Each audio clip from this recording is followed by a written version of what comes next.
Peter Kunstadt. Welcome to Kunstadt Sports, where every employee is an athlete.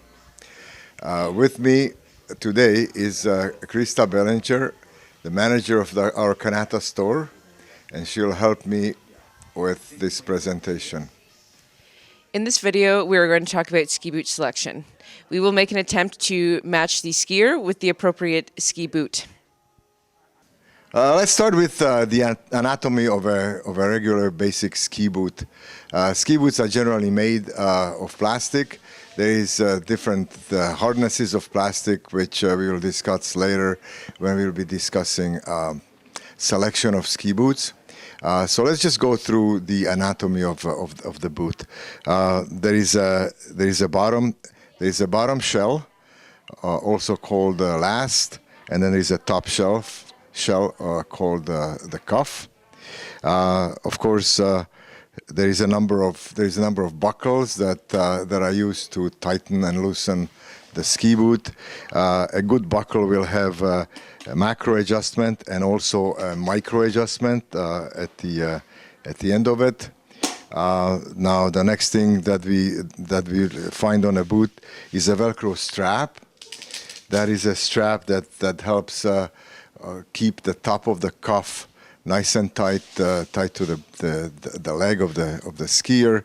And then, of course, we have taken out the liner out of that boot. So when we take the liner out, this is what it looks like. It's like a nice, comfortable, soft boot.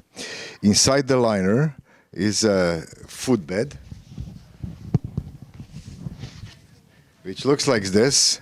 And of course, a number of skiers prefer customized footbeds. There are different levels of customized footbeds that are available on the market.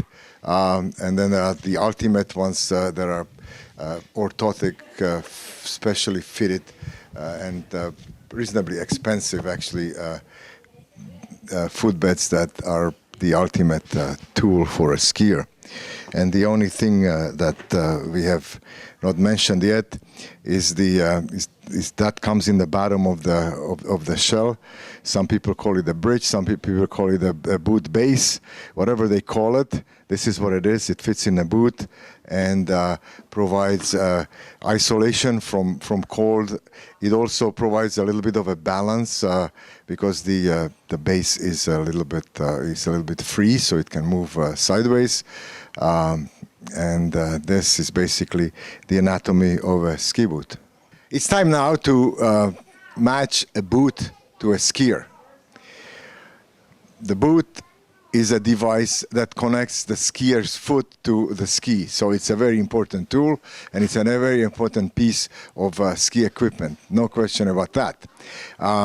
There is a consideration of comfort, and there is also consideration of performance. Obviously, we get more comfort when we get more room in a boot.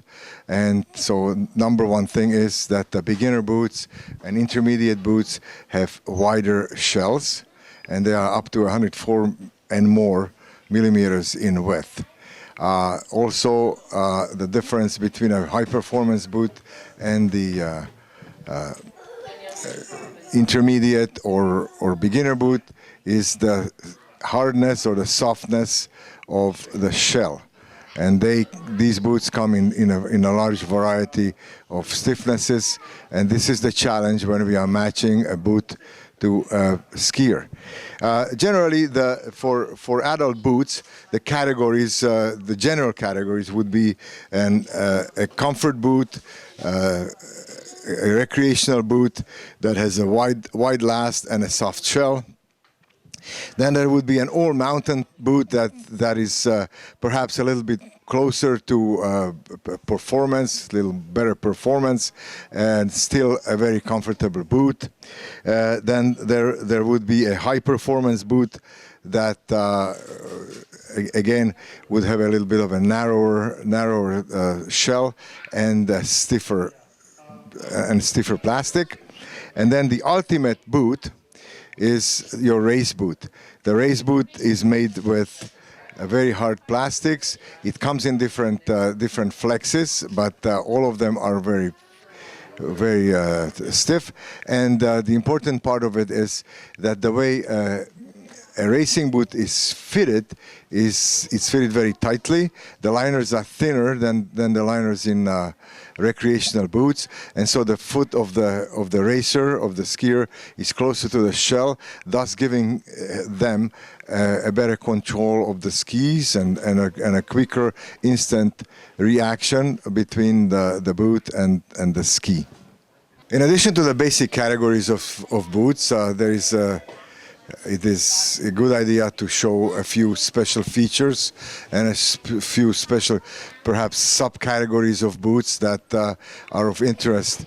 Atomic has developed a very interesting and successful elastomer insert that they put on the bottom part of the shell that gives the boot flexibility. It gives the skier's foot extra room for comfort, and it is generally considered a very, very popular intermediate and beginner concept for comfort boots. What we have here are junior boots. So, like, the difference between a junior boot and an adult boot, basically, first of all, of course, is in the size. They come in junior sizes. The stiffness of junior boots, of course, is lower because the weight of the junior and the strength is different. And these junior boots come in a whole variety of versions, from recreational regular boot to a full race boot. That boot has all the features of an adult race boot, except again for the size and for the reduced stiffness to a certain extent. Then there are boots that are specifically made for ladies. There are ladies' boots. One of the features of a ladies' boot, generally, what they have in common is that the cuff is usually lower to accommodate for some of the special anatomy issues that ladies may have. In addition to that, these boots are usually adorned with pretty graphics, and they look nice and girly. And this, for instance, this boot has a nice fluffy liner, so the skier feels nice and cuddly in the boot. So there. Dalbello has a concept that they call cabriolet. And those of you who are old enough to remember the old Reichley boots, that is the whole concept. The boot has a lower shell and upper shell, and another upper deck, which when the boot is unbuckled can be flipped away, and that way the boot actually is very easy to get in and out. Recently, Fischer discovered a plastic that is moldable at 80 degrees Celsius, and took advantage of this discovery by developing a boot that's called the Fischer vacuum boot. Those boots come in a variety of models. There is a recreational vacuum boot, and there is also a set of high-performance race vacuum Fischer boots. The concept of fitting this boot is simply that the shell of the boot is heated up to a temperature, like we said, of 80 degrees Celsius or slightly higher. Then the skier is actually put in that boot with some padding to adjust for some anomalies in their feet. The boot is buckled up in that hot condition, and the skier stands in a device, in a stand, where they replicate the position of the actual skiing. Consequently, a bag is placed on the boot, and a high pressure is applied. So here comes the expression, vacuum is completely inappropriate. It's not vacuum, it's actually pressure. And in that position, the boot then is cooled down, frozen, or at least basically cooled down to ambient temperature. From there on, the shell is actually custom made to the skier's foot, and thus we achieve the ultimate fit. The good news about this is also that this procedure can be repeated 7 or more times. And so there is no problem when one would like to sell their boot. The boots are very easily reprocessed to fit another person, or simply they can be just heated and they will get back into the original factory shape. So this is the technology that Fischer decided to call vacuum, and it applies pressure to a skier's foot. It's very important to know that when you first put your boot on at the store, it's not supposed to feel like a slipper. So you need to keep in mind that the liner inside of the boot is going to flex out over time. So it's pretty important to know that when you initially put on that boot, that it is going to feel a little bit tighter, and that's okay, because after a good maybe 2-3 days out on the hill, that liner will pack out, and it's much better to have a boot that fits a little tight. We encourage you to watch our accompanying video in which we discuss ski and binding selection. Once you have selected your skis, bindings, and boots, it's very important that you do come in and get your skis, bindings, and boots professionally adjusted.